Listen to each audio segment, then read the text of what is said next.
எனக்கு அன்பானவர்களே, தேவனாகிய கர்த்தர் இந்த நாளிலே உங்களுக்கு கொடுக்கிற வார்த்தை என்ன? அவர் தமது வாக்கு தத்தம் பண்ணினதை நிச்சயம் நிறைவேற்றுவார் என்று வேதம் சொல்கிறது. அதனால இந்த நாளிலே தேவன் முகமுகமாய் நம்மோடு பேச வந்திருக்கிறார். அவருடைய வார்த்தையை உங்களுக்கான ஜெபத்தோடு சொல்கிறேன். வாசிங்க.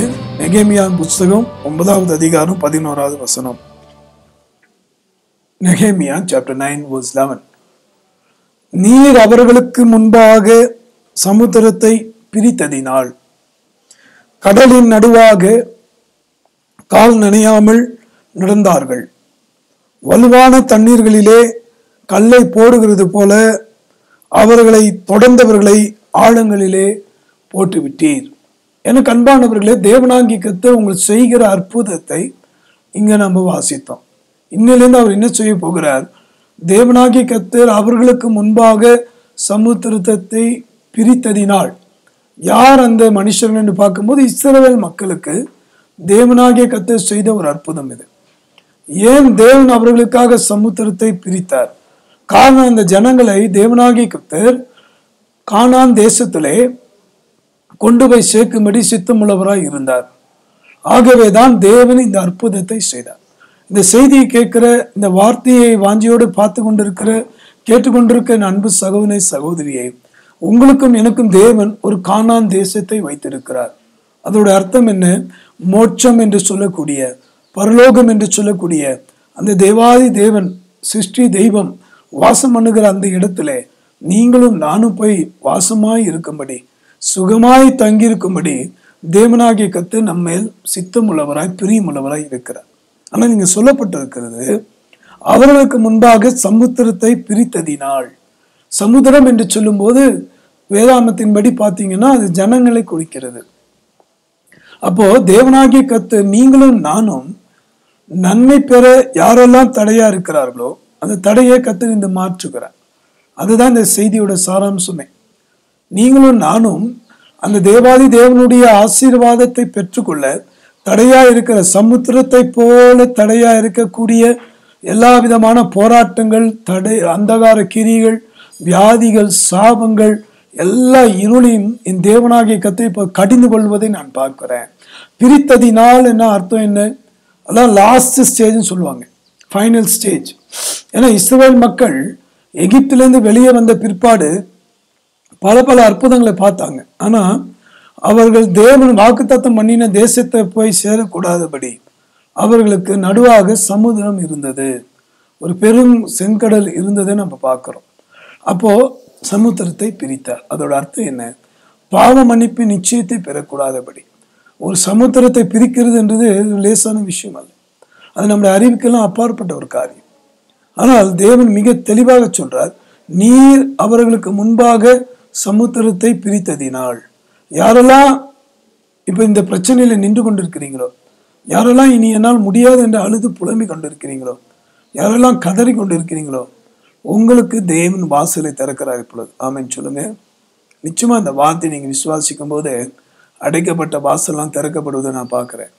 உங்க வியாபாரத்தில் அடைக்கப்பட்ட வாசல்கள், உங்க பிள்ளைகளுக்கு திருமண தடை இருக்குது, பிள்ளைகள் திருமணம் ஆனாலும் கூட இன்னைக்கு பிள்ளைகள் பெறுவது பெரிய காரியமா இருக்கு. அந்த அளவுக்கு பலவிதமான நோய்கள், பலவிதமான பலவீனங்கள், பலவிதமான போராட்டங்கள் இன்றைக்கு பெருகி கொண்டே இருக்கிறது.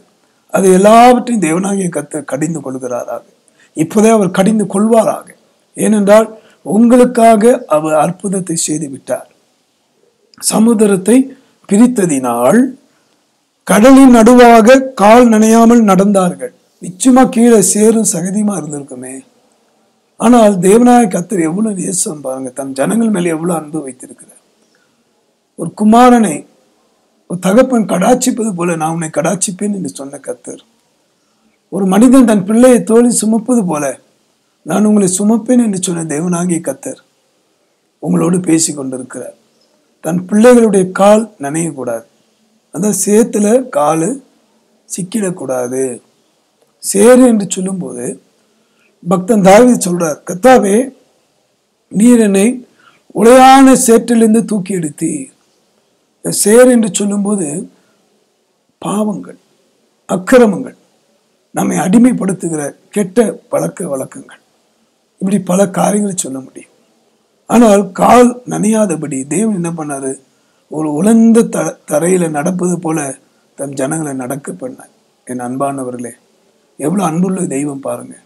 சொல்லியிருக்கீங்க, நீங்களும் கூட ஒரு சிலர் சொல்றீங்க, இன்னும் கொஞ்ச நாள் போயிருந்தா என் ஜீவன் போயிருக்கும், இன்னும் சில மணி நேரம் போயிருந்தா என் வாழ்க்கையே நாசமாயிட்டு இருக்கும்னு சொல்லியிருப்பீங்க. ஆனால் கர்த்தர் கால் நனையாமல், இதை பார்த்து கொண்டிருக்க சகோதரி சகோதரியை, ஷோபா என்கிற ஒரு சகோதரியை கர்த்தர் காண்பிக்கிறார். உன்னுடைய 17ஆம் வயதில் தேவனை இயேசு கிறிஸ்துவ இரட்சகராய் ஏற்றுக்கொண்ட சகோதரி, உன் கால் நனையாமல் கர்த்தர் நடக்க பண்ணினார். உன் கல்லூரி நாட்களில் தவறான வழியில நடத்தி உன் வாழ்க்கையை சின்னபண்ணமாய் ஆக்க பார்த்த பொல்லாத ஒரு மனுஷன் கையிலிருந்து உன்னை தப்பிக்க பண்ணினார். சகோதரி ஷோபா, உன் கால் நனையாமல், இதோட அர்த்தம் என்ன? அந்த சேராகிய பாவத்தில் நீ சிக்கி விடாதபடி, உன் எதிர்காலமே சூன்யமாக வேண்டும் என்று சொல்லி உன் வாழ்க்கையை நரகத்துக்குள்ளா போயிருக்கணும். ஆனால் கர்த்தரோ கிருபையினாலே இரக்கத்தினாலே உன்னை நடக்க பண்ணினார். அந்த வாலிப வயதை நடக்க பண்ணினார், கடந்து வர பண்ணினார். கொஞ்சம் யோசிச்சு பாருங்க, எவ்வளவு அன்புள்ள தெய்வம். இந்த நிகழ்ச்சியை பார்த்து கொண்டிருக்கிற உங்கள் அநேகருடைய வாழ்வில் கூட ஒருவேளை நீங்கள் திருமண விஷயத்துல அவசரப்பட்டிருந்தால், தவறான மணமகனையோ இல்லை மணமகளையோ தேர்ந்தெடுத்திருந்தால், இன்று நீங்கள் பாதியிலே முழுகி இருப்பீங்க, கஷ்டத்துல முழுகி இருப்பீங்க, இல்லைன்னா தற்கொலைங்கிற முடிவு போயிருப்பீங்க, ஏதோ ஒரு தீங்கு உங்களுக்கு நடந்திருக்கும். ஆனால் கர்த்தரோ உங்க மேல் அன்புள்ளவராக இருந்தபடினால், உங்க பெற்றோர் சொல்லி நீங்க கேளாமல் சில காரியம் செய்ய போனீங்க, ஆனா கர்த்தரோ தடுத்து நிறுத்தி வாழ்க்கையை மாற்றி விட்டார். அதோடைய விளைவு கர்த்தர் உங்களை ஆசீர்வதிச்சிருக்கிறார். ஒரு முறை ஒரு சகோதரனுக்கு ஒரு மணப்பெண்ணை தேர்ந்தெடுத்தார்கள். அவர் நல்லா ஜெபிக்கிற ஒரு சகோதரன். ஆனால் அவருக்கு இது சரியா இருக்குமா, இது தேவனுடைய திட்டம் தானா என்பதை புரிந்து கொள்ள அவர் நேரம் எடுத்து ஜெபிக்கவோ அதுக்காக காத்திருக்க முடியாதபடி ஒரு சூழ்நிலையை தள்ளப்பட்டார். ஆனால் கர்த்தர் அந்த அன்பு தம்பியை ரொம்ப நேசித்தபடினால பாருங்க, நிச்சயதார்த்தம் வந்தபோது அந்த பெண்ணை பார்த்தவர்கள், அந்த பையன் வீட்டாருடைய அநேகருக்கு அது பிடித்தமாவே தெரியும். ஆனாலும் கூட யாரையும் கஷ்டப்படுத்தக்கூடாது என்று சொல்லி ஊழிய வாஞ்சியுள்ள அந்த வாலிப தம்பி எல்லாத்துக்கும் சம்மதம் தெரிவித்து திருமண நாளை குறித்தார்கள். ஆனால் நடந்தது என்ன?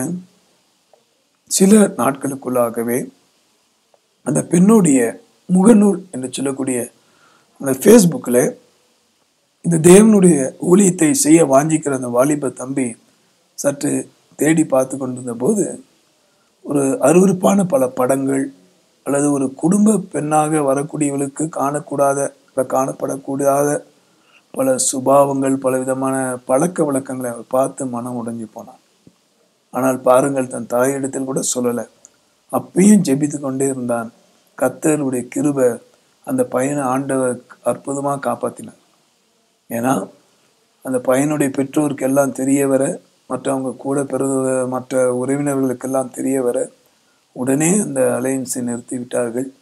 இல்லை, என் மகனுக்கு இவள் ஏற்றவள் அல்ல என்று சொல்லி அற்புதமாக தேவன் அந்த அன்பு தம்பியை கால் நடக்க பண்ணினார், கால் நனையாமல். அதோட அர்த்தம் என்னன்னா, பிரச்சனையில் மாட்டாதபடி கர்த்தர் காப்பாற்றினார். ஓயாத கண்ணீர் வந்திருக்கும், இல்லை ஓயாத தீங்கு வந்திருக்கும், இல்லை வீணான போராட்டங்கள் வந்திருக்கும் இல்லையா? தேவனுடைய வார்த்தை கேட்கிற ஜனமே, நீயும் கூட கொஞ்சம் பொறுத்திரு, நீயும் கூட இன்னும் கொஞ்சம் காத்திரு. நிச்சயமா கர்த்தர் உங்களுக்கு ஒரு அற்புதத்தை அவர் செய்வார். கால் நனையாமல் நடந்தார்கள். பின்பு வலுவான தண்ணீர்களிலே கல்லை போடுகிறது போல அவர்களை தொடர்ந்தவர்களை ஆழங்களிலே போட்டு விட்டீர். அவர்களை தொடர்ந்தவர்கள், இதோடைய பொருள் என்னன்னா, இஸ்ரேல் மக்கள் எகிப்தில் இருந்தபோது ஓயாம வேதனைப்பட்டாங்க, பெருமூச்சு விட்டாங்க, பல சங்கடத்தை ஏற்படுத்தினான் பார்வோனும். ஆனா நடந்தது என்ன?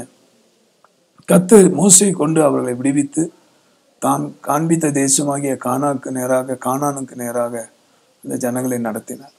ஆனால் இந்த வாழ்விலும் கூட, இந்த நேரத்திலும் கூட நீங்க யோசிப்பீங்க, ஏன் என் வாழ்க்கையில மட்டும் தொடர்ந்து பிரச்சனை வந்து கொண்டே இருக்குது, எவ்வளோ நல்லது செய்யற, ஆனாலும் இந்த பிரச்சனை நிக்கலையே, போராட்டம் நிக்கலையே, காரியம் என்னமா முடியுமோ என்று சொல்லி நீங்கள் கலங்கி கொண்டிருக்கீங்க. கர்த்தர் சொல்றாரு, ஃபைனல் ஸ்டேஜ் வந்துடுச்சுன்னு சொல்ற. டாக்டர் சொன்னாங்க இல்லையா, உங்களை பார்த்து, உங்களுக்கு ஃபைனல் ஸ்டேஜ் கேன்சரு, உங்களுக்கு ஃபைனல் ஸ்டேஜ் முத்திடுச்சு வியாதி அப்படின்னு சொன்னாங்க இல்லையா?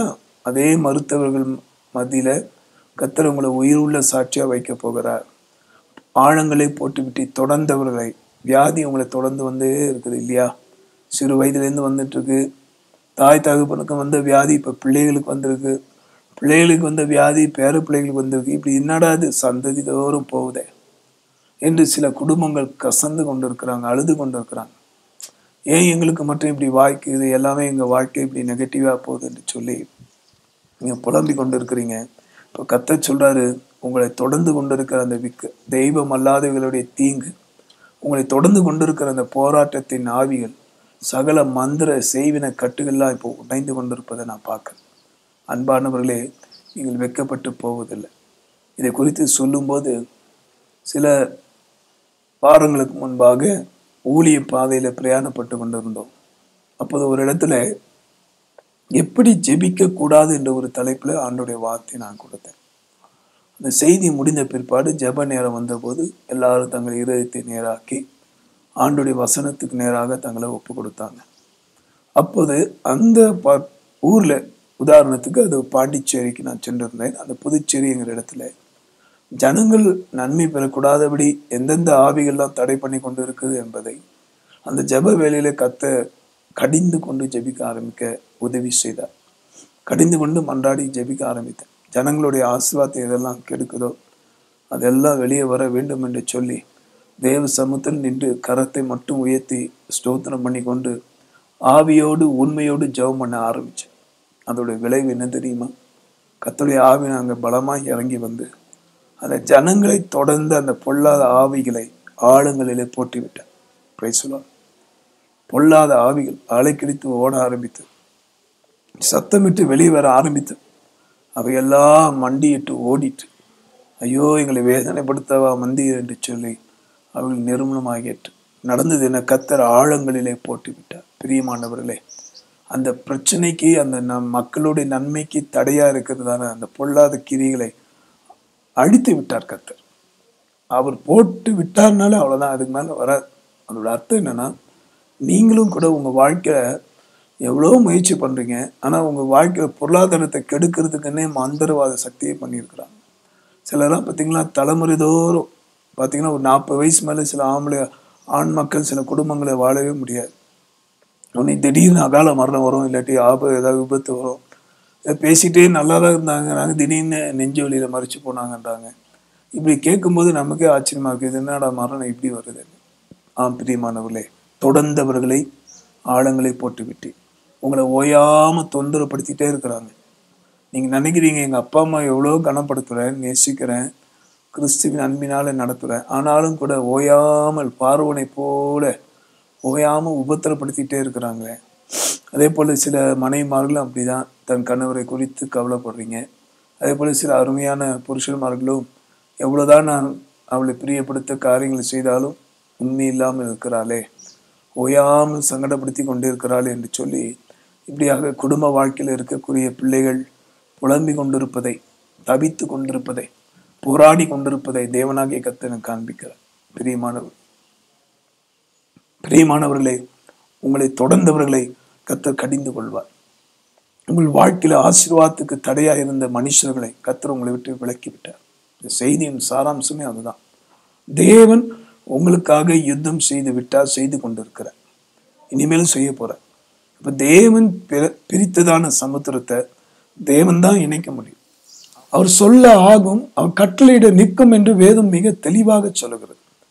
அப்படி இருக்கும்போது சமுத்திரத்தை பிரிச்சுட்டாரு, அதுக்கப்புறம் நடக்க பண்ணிட்டாரு, மூன்றாவது தடை பண்ணவங்களை ஆழத்துல போட்டுட்டார். அதோட அர்த்தம் என்னன்னா, எந்த வழியா இஸ்ரவேல் மக்கள் சமுத்திரத்தை கடந்து போனாங்களோ அந்த வழியாவே தாங்களும் வெற்றி பெற்றலாம் என்று சொல்லி பார்வோன சேனையும் முயற்சி பண்ணாங்க. நடு கடல் வரைக்கும் ஆண்டவர் அமைதியா விட்டாரு. கடைசியில பாத்தீங்கன்னா ஆழத்துல போட்டாரு. அதோட அர்த்தம் என்னன்னா, அட்ரஸே இல்லாம ஆக்கிட்டான்னு அர்த்தம். அவங்களுக்கு முகவரியே கிடையாது. அந்த அளவுக்கு கர்த்தர் சகலத்தையும் தம் ஜனத்துக்காக செய்தார். எவ்வளவு பெரிய தேவனை நீங்களும் நானும் எவ்வளவு சமயமா பெற்று இருக்கிறோம். எவ்வளவு பெரிய ராஜன் அவரு, எவ்வளவு பெரிய கர்த்தர் அவரு.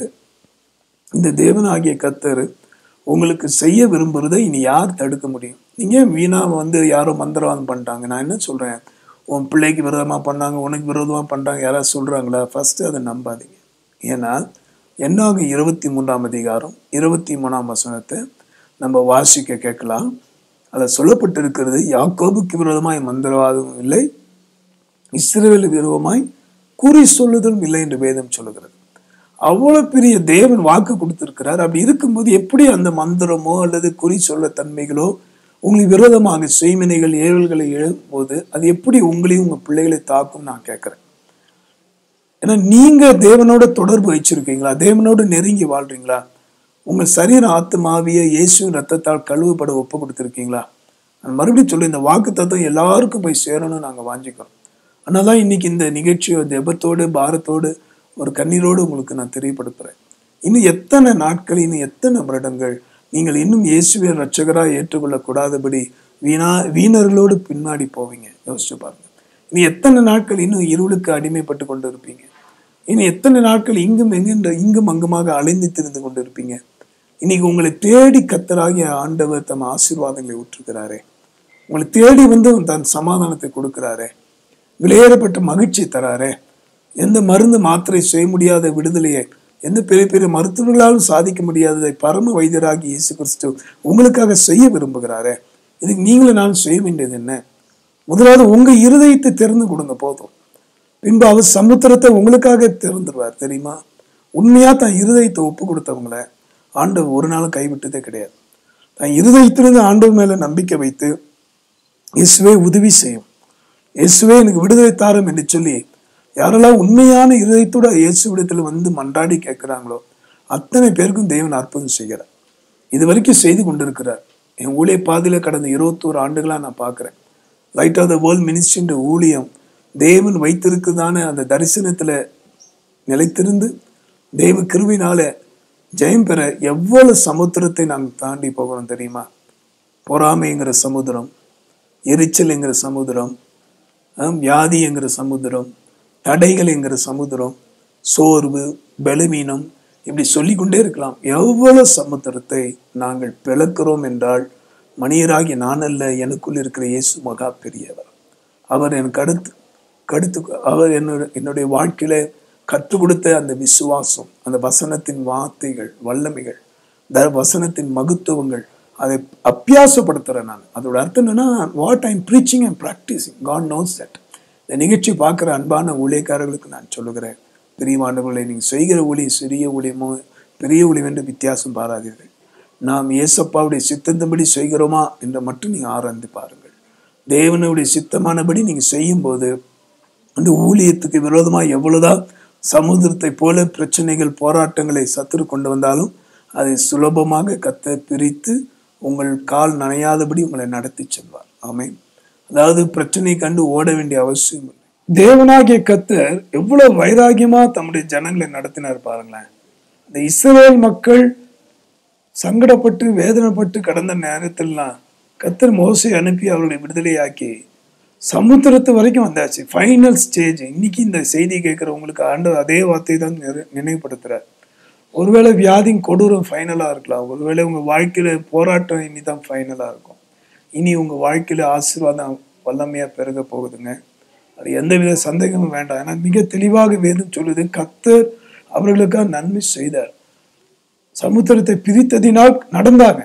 அது சேர்ல அவங்க கால் முனையாதபடி ட்ரை லேண்ட்ல நடக்க பண்ணி கடைசியில் அவங்கள தொந்தரப்படுத்தின அந்த பொல்லாதவர்களையும் நடுக்கடல்ல கொண்டு வந்து ஆழத்துல போட்டு விட்டார். என்ன அற்புதமான தேவன் பாருங்க.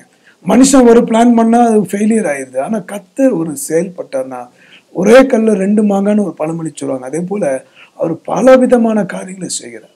தம் ஜனத்துக்கும் மகிழ்ச்சியை கொடுத்தாரு, தம்முடைய பிள்ளைகளுக்கும் ஆசீர்வாதத்தை கொடுத்தாரு, இதை தடை செய்தவங்களே அழித்து போட்டார். இன்னும் ஒரு அற்புதமான தேவன். இந்தியாவில் இது அப்படியே நடக்க போகுதுன்னு கர்த்தர் சொன்னார். என் நாட்கள் என்னன்னா, தேவனே கர்த்தரே யுத்தம் செய்து சுவிசேஷ வாசல் தடைப்பட்ட இடங்கள்லாம் சமுத்திரத்தை பிரித்தது போல கர்த்தர் வாசலை திறக்க போகிறார். ஆமென்.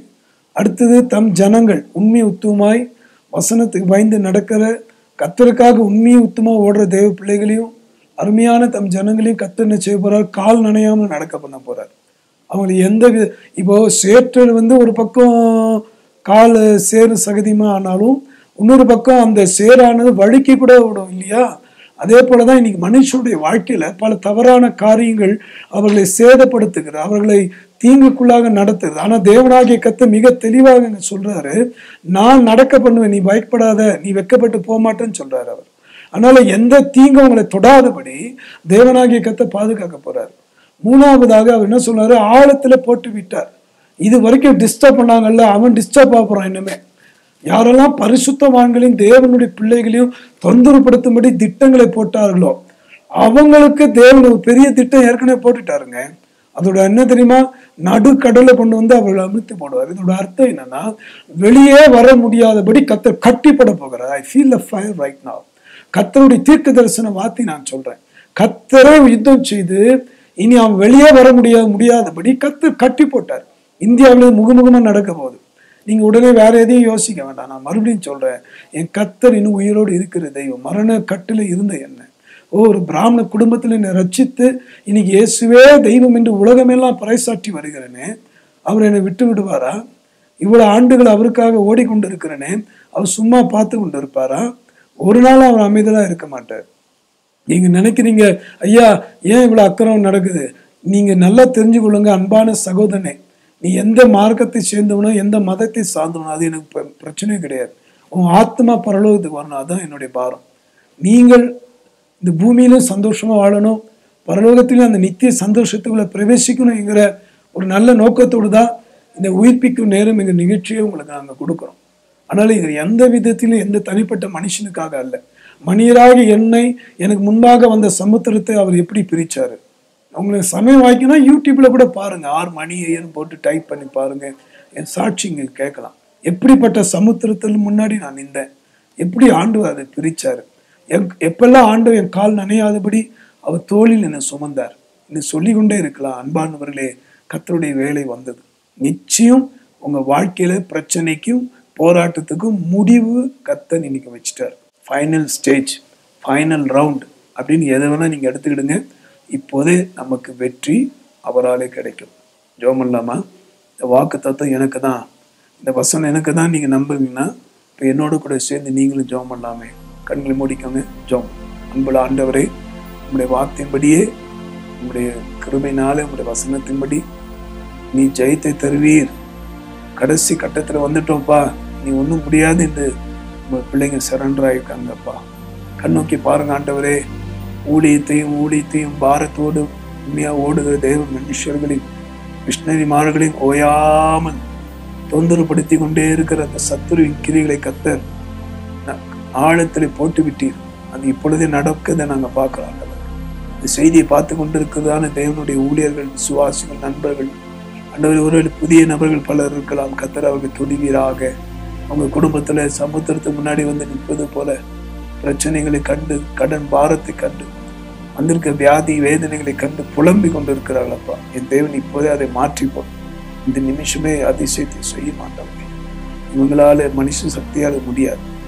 ஏசப்பாவுடைய மகா பெரிய சக்திக்கு முன்பாக எந்த மந்திர சக்தி நிற்காது என்பதை ஒரு விஷயம் உங்களுடைய பிள்ளைகளுக்கு நினைவுபடுத்துவீராக, அற்புதம் செய்வீராக. கால் நனையாமல் நடத்தினாங்களே அப்பா, இதை போல யார் செய்ய முடியும்?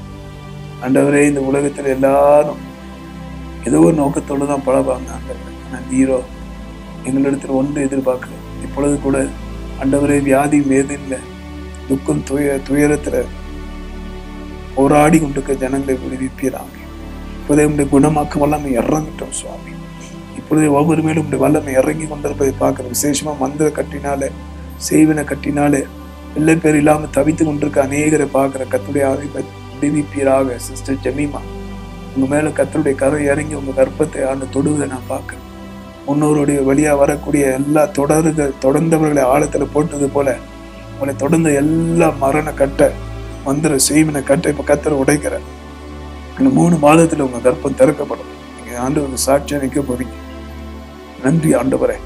தொடர்ந்து ஒவ்வொரு வாலிபர்களுக்காக ஜெபிக்கிறேன். இன்னைக்கு அவங்க முன்னாக நிற்கிற சமுத்திரம் போல இருக்கிற கெட்ட பழக்கங்கள் ஆண்டவரே, தகாத கிரியெல்லாம் கடிந்து பண்ணு. இப்போதே நீ அற்புதம் செய்து ஒவ்வொரு பெற்றோருக்காக ஜெபிக்கிறேன். அவர்களை ஆசீர்வதி. திருமணத்துக்கு காத்திருக்க பிள்ளைகளை ஆசீர்வதி.